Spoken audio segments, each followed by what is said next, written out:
Hello and welcome to another episode of the Brazos River Podcast. Today I've got Brother Reuben Arrendondo. Hello, Brother Arrendondo. Hello, how are you? Fantastic. How are you? That's fine. Full.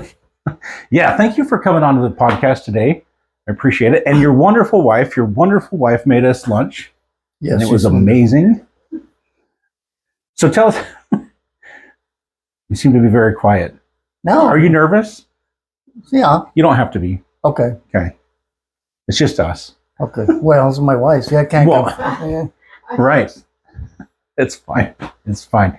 So the whole point of the podcast is just to get to know each other. Okay. To get to know who you are and maybe some cool stories about you. And okay. And we'll go from there. So will you tell us a little bit about who is Reuben Arrendondo? Well, my parents brought us from, we lived in Mexico. I was born in Mexico in northern part of Chihuahua called Durango. And when we were young kids, they brought us over to El Paso, Texas. My father wanted to had a career over there and wanted to continue his career in Texas. And so they brought us here. And we grew up there. We went to school there. I went to, I was there until high school. And then after that, during that time, we had the conscripted era military. So I got orders to go in the military, and I actually went into the Navy and Okay. I served. Well, I served for about 4 years. The first 2 years, I did what they called market time in the Orient, which was ships patrolling Vietnam, the war zone, Mm-hmm. and the place called Taiwan area, the Gotcha. southern, the South China Sea. And so what we did is, we stopped military ships or anything that we thought was illegal, bringing arms to North Vietnam. And we also patrolled the oceans for any submarines, and we were called a submarine chaser, and which we had the radar and equipment to do. And so I spent about 2 years there, and then I came back later and back to El Paso, and I attended the University of Texas at El Paso. And from there, I decided to come back into the military, but I didn't want to spend my whole life at sea. Okay. So I met a friend of a friend who was a recruiter for the United States Coast Guard, and he says, "Hey, how would you like to go to the Coast Guard?" And I said, "Well, I'm trying to get into medical school. That's what my thing was." And I've got, I've been approved for a couple, but I don't have the money, and I wanted to see if the Coast Guard would do it. And he said, "Of course, you just sign right here." The last famous words, right? Yeah, said, we can help you get there. Just sign the paper. If you spend 1 year at sea, we'll send you to medical school. And I was like, wow, how easy was that, right? Right. Well, about after a year or so, the Coast Guard decided to get rid of the medical portion and go to the Navy. So anyway, I decided, okay, well, I'll just spend my time and leave. And, that took 21 years for me to leave. So, I got sent to Ulster Canada School and went through the ranks, and Right. I retired. So what did you end up doing in the Coast Guard then? Well, I was a little bit in the Coast Guard. You got to do everything that everybody does. Okay. So like you could be an attorney, and 1 year and another year you'd be out driving ships, on the ocean. So Gotcha. So I did a little bit of when I was in Virginia. I was assigned to a Coast Guard cutter, and then I spent a lot of time doing search and rescue, and Gotcha. rescue stations. And that was for a while. And then I went to they have a Coast Guard Academy in Yorktown, Virginia, and I taught there for 4 years. And then after that, I they send me. I went to other stations, but they sent me to Washington D.C.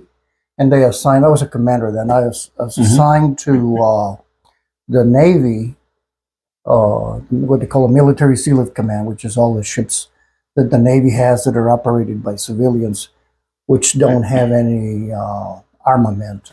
They're more service ships, and so we ran that with the Emerald.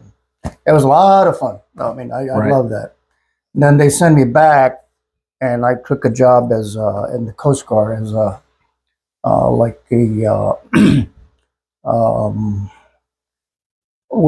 military judge. They didn't call it right, but I heard cases from the Coast Guard versus outside, corporations or whatever. They violated a maritime law, and they charged them, and they brought them to me. We made those. I did that for about a year and a half, and I was assigned to the legal office in New Orleans, which is where I really gained a lot of weight. But anyway, New Orleans is great to be there, to eat there. Anyway. And so after that, they asked me if I wanted to go back to Washington, which he said no. And then they said, well, we really want you to, meaning you're going to get it anyway, right? So because I had some enlisted time, I had some great retirement opportunities. So I retired and got a job, went to the Port of Houston, got another job as a civilian. Right. Worked for 20 years, and then they got tired of the Houston area, the traffic. Right. The church was great. And so when we were there, they called us as temple workers, and we served for 17 years in the Houston. Oh, wow. Yeah. Wow. And so, and then we decided to move over here. We've been here about 6 years. So, wow, that's I have awesome. 5 children, 4 girls and 1 young man. Well, a young man. So when I joined the Army National Guard, and I was in the 25th Army Band. And it sounds like your dog wants some attention. It's okay. So Sister Arrendondo is going to take care of the dog. So anyway, the point is we would get out and we would play our concerts. And at the end of every concert, we would play the Armed Forces salute. We would play the Armed Forces medley for every branch of the military. And I don't know how many times I played it, but there was only one time that a guy from the Coast Guard stood up. Oh, is that right? That's right. Semper Paratus. Yeah. So we'd play the Army song, and people would stand up. We'd play the Marines. There'd always be people standing up. The Navy, all of them, Air Force, but Coast Guard. There was only one time, and it was a concert that was really energetic. It was very the crowd was very excited to be there. They were loving the patriotic music that we were playing, and so when the Army would stand up, they all clapped and cheered for everybody. When the Navy stood up, they all clapped and cheered for each other. But the guy from the Coast Guard, he was the only one who stood up, and the entire crowd went crazy for him. And I'll always remember that, because it's the only time I remember a Coast Guard man standing up in that. I've seen that. Yeah, that's interesting. Well, there was only when I was there, we only had 5,000 officers and like 25,000 men. So and we had ships, but not as much as the Navy, and helicopters galore because of the safety.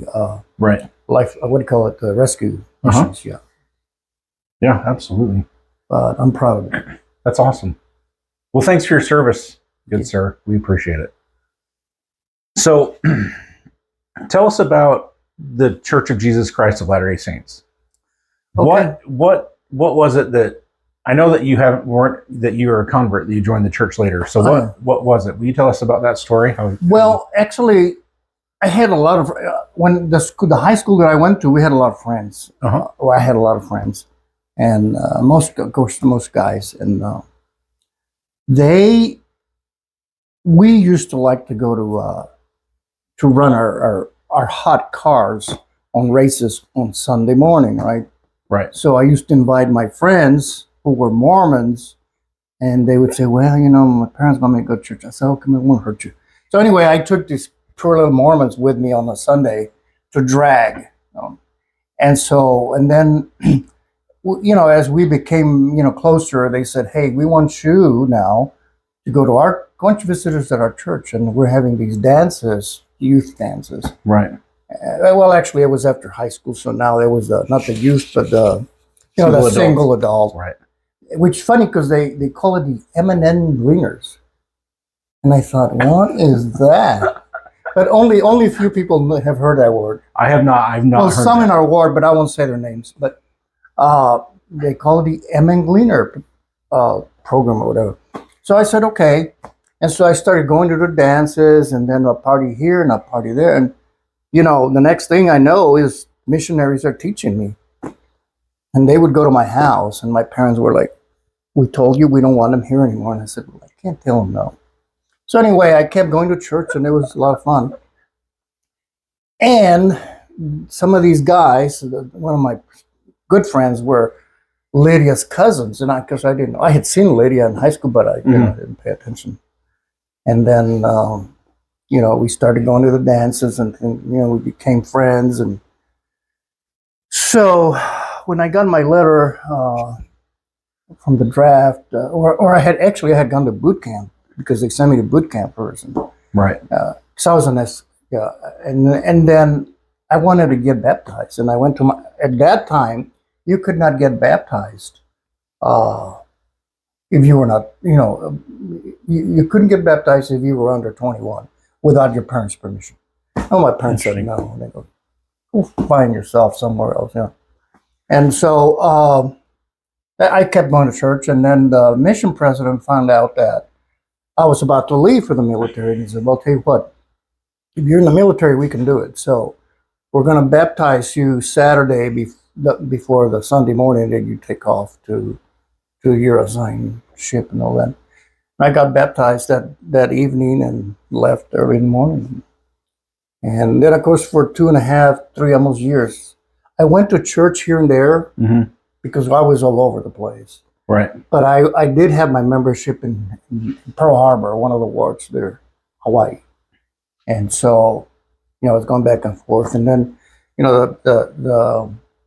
the war got really hot and all the ships were there. And so one of our stake presidents who was military, and it was a military stake pretty much, he said, I want all you young men that are going back and forth to Vietnam and all that, I want you to start going to the temple and get your endowments. And we thought, maybe he knows something and we don't, huh? So I did, and I got my endowments. Oh gosh, I don't remember, 1970 or something. In the Hawaii Laia temple. Right.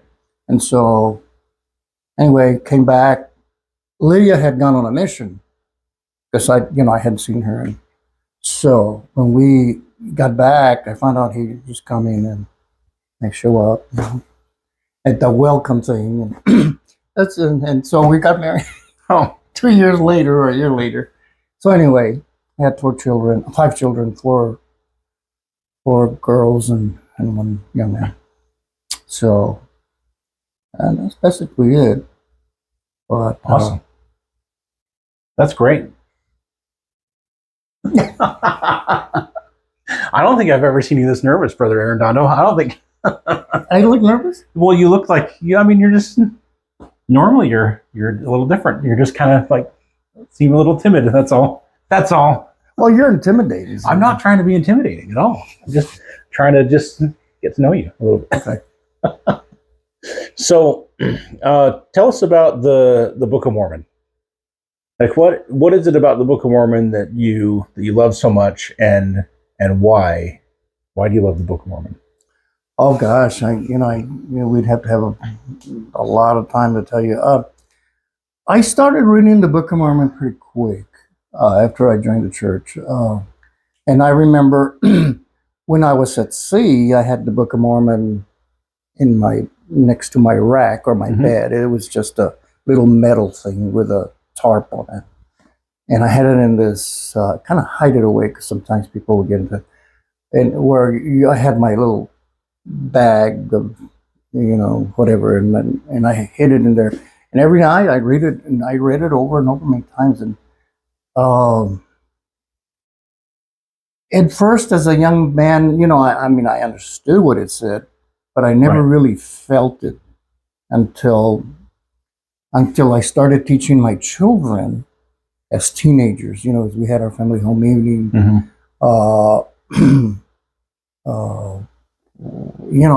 And I taught them principles.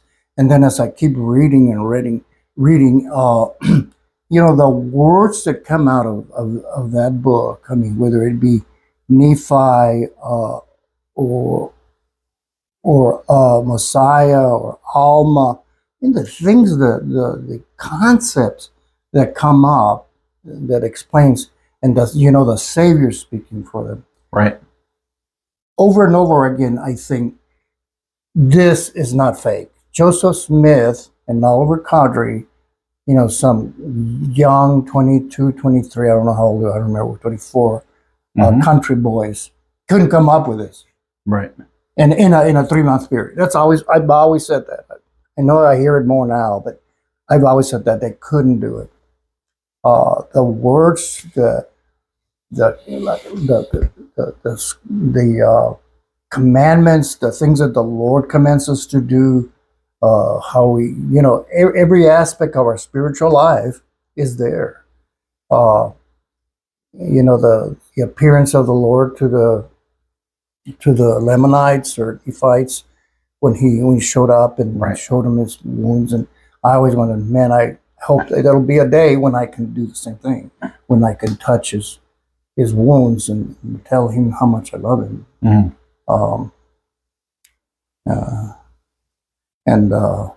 That's very. Am I nervous still? No. Okay. Not now. Okay. Thank you. I can dance. I can do a little dance first if you want me to. I think everyone would love to watch that. Okay. Just kidding. So, but thank you for sharing that with us. Is there that about your love of the Book of Mormon and how much it testifies of Jesus Christ?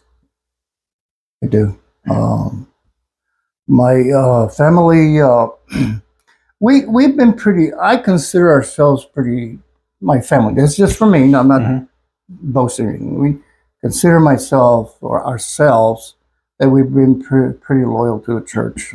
There hasn't been a time where we didn't serve. My wife and I have served from day one.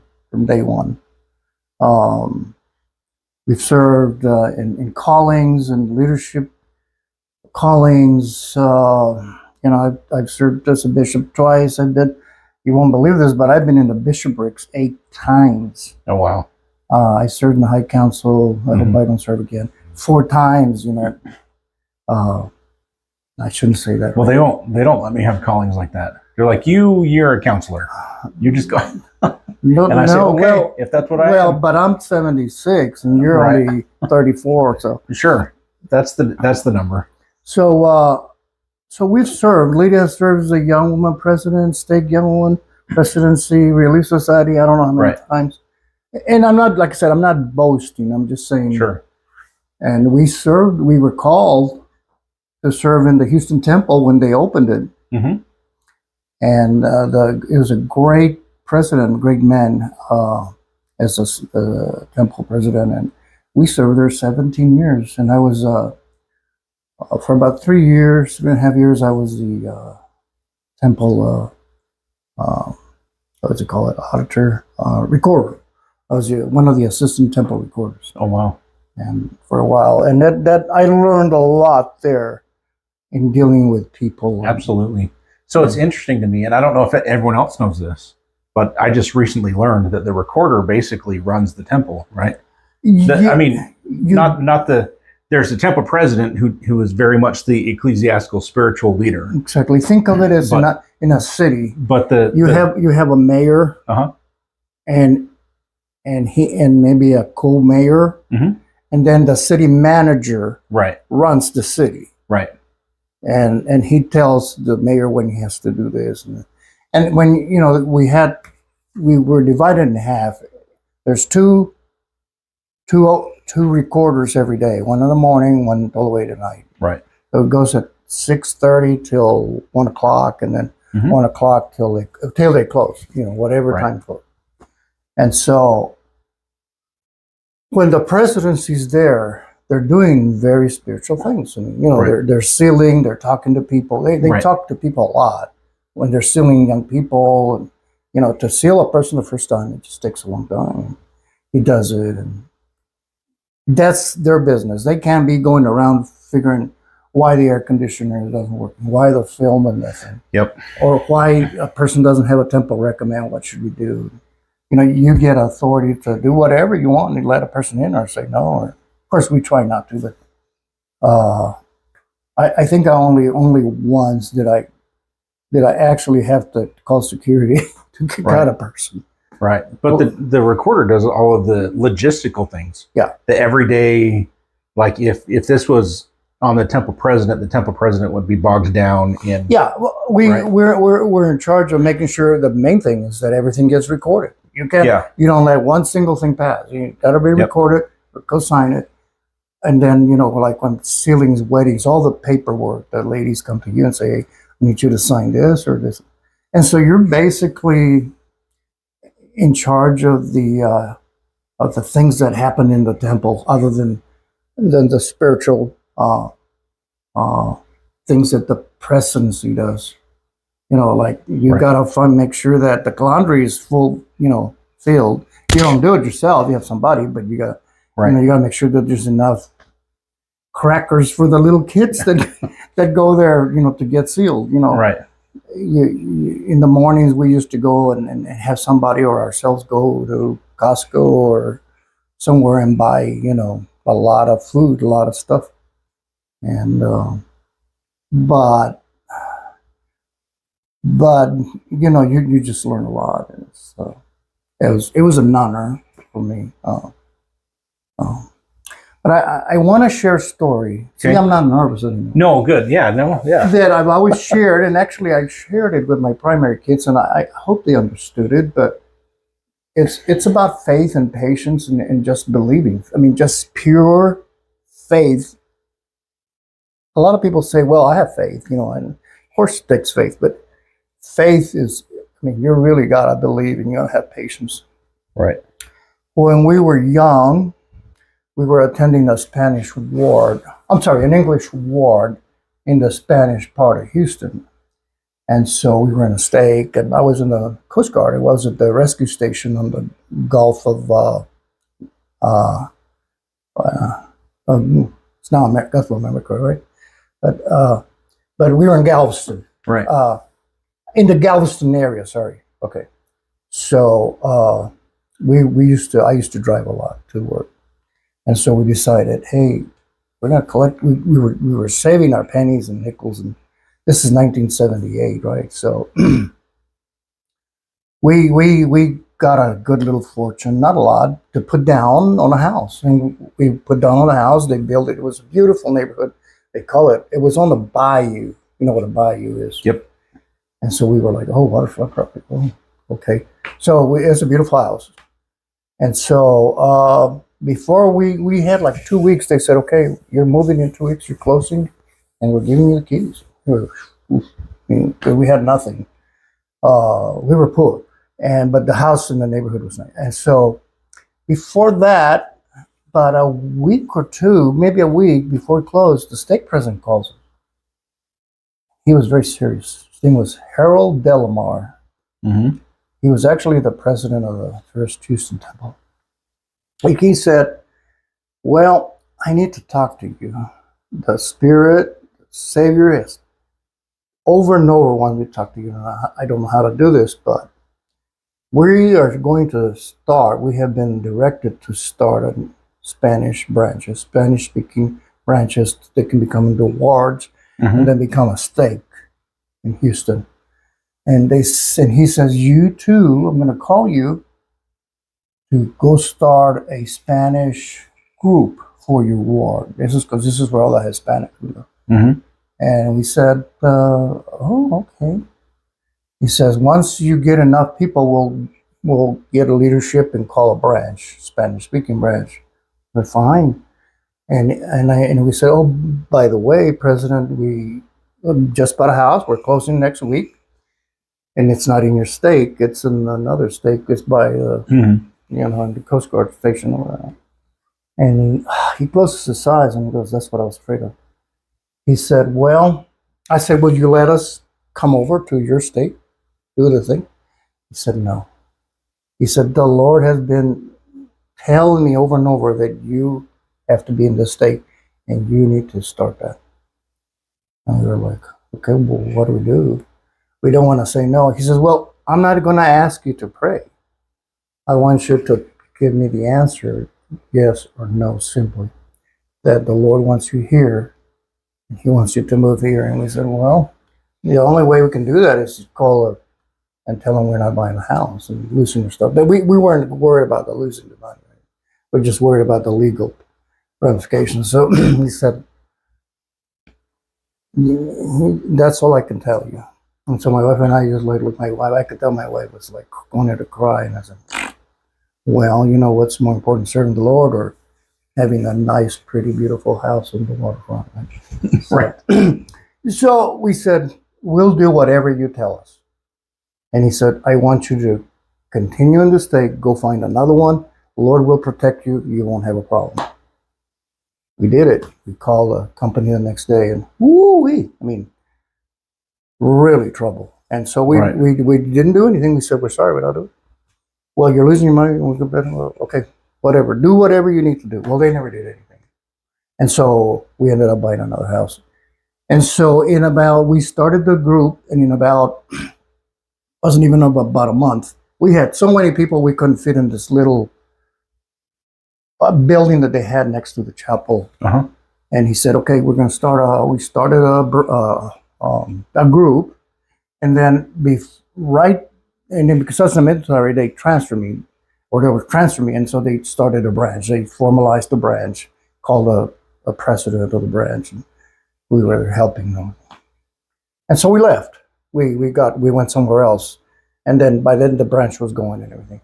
Well, that branch became a ward, and then a ward, and a ward, and a ward, and then they did become a state, and that state created another state.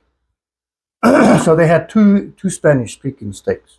I don't know about now. I think they have one, but no, I wasn't there for everything. But we were only there a little less than a year. And so one time, Houston had a big storm, a hurricane, and so we were required to go help. Coast Guard, resources and everything. And so when we got through, I was going back to my duty station over near Louisiana, and I was driving, and I had to take this highway. And I remembered, hey, that area over there was where we bought that house. I want to go see it. And then something told me something was feeling bad. I said, I want to see. So I drove in, and when I got to the area, it was all blocked. The houses looked like a war zone. Uh-huh. It was, you couldn't even see color. It always was chocolate light brown. Yep. And I couldn't get in the street, but I finally did. I drove a little bit, and then I walked, and I'm sure that I was in front of the house that I went. Well, it was all collapsed. And the water levels of you could see the water levels of the stop signs. And I said, that's my house. It's destroyed. About 9 months later, after we had told us not to. Right. And so, of course, went home and told Lydia. And I said, remember that house? This house no more. And because it was built in the wrong place, unofficially built where they told them, the government told them not to build. The insurance didn't pay them all. Didn't do it. Oh, wow. Everybody lost. Wow. So that was a big blessing that you didn't get into that house then. Well, I see two things in there. Mm-hmm. Serving the Lord and an anointed leader of the Lord telling you, right, do this, don't do that, and the Lord will bless you. You can't deny it. Right. Maybe I've gone too long now. But no. But I like to tell the story. I told it to my children. I've told it to everybody I can. But it was something we could have said, I'm sorry, but can't tell us what to do. We're going to lose home. We could serve the church over here too. But he was a very humble man, very meek. He said, I want you to say yes, basically. don't turn the Lord down. Okay, we did it, and so he's always blessed us. He's always blessed us for that. Can I tell you another story? Yeah, of course. Of course. We all want to hear your stories. That's why we're here. Maybe they don't want to. Another story is, and I'll tell it real short, but when I was bishop the second time, a little old lady died. We used to help her. I used to help her with food. She lived in this little house, and it had holes all over her. And so rabbits would come in, and rats, and cats, and so I was always sending the high priest group leader, to fix it up. And she was really sweet to me. She was blind, but she knew who I was, and she died all of a sudden.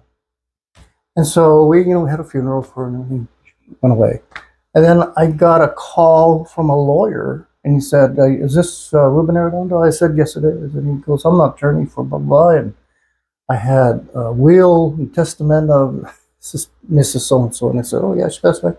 She says, "Yeah, she left money to this organization, but she left some money for you."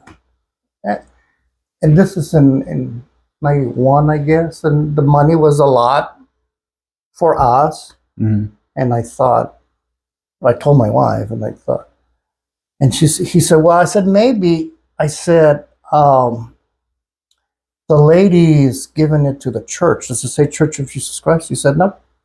It says Bishop Arrendondo. I said, "Does it say no?" He said, "This is a preacher," because she always called me preacher Arrendondo. Mm-hmm. And I said, he said, "No, it's Reuben Arrendondo. I've got a check for you. Come to my office, pick it up." So I went and pick it up, and I told Lydia, this could do a lot for us, but it's not mine, because it's just not mine.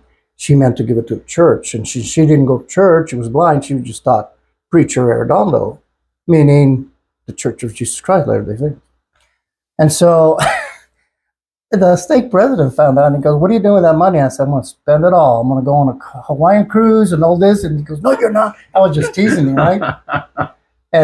He said, "I want you to do this." I said, "Well," I said, "I could go both ways. I could go tell you that it's my money, or I can decide I'm going to give it to the church.